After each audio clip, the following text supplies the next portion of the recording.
Removing an E1.S drive cage assembly.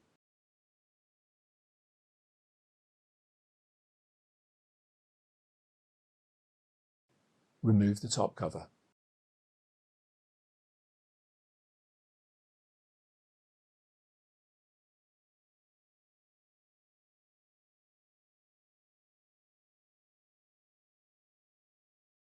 Remove all the drives and drive bay fillers from the drive bays.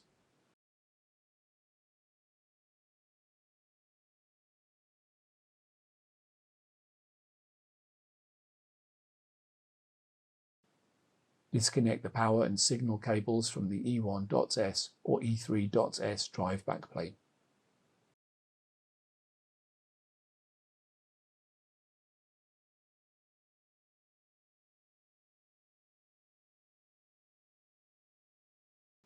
Pull out the plunger on the drive cage assembly.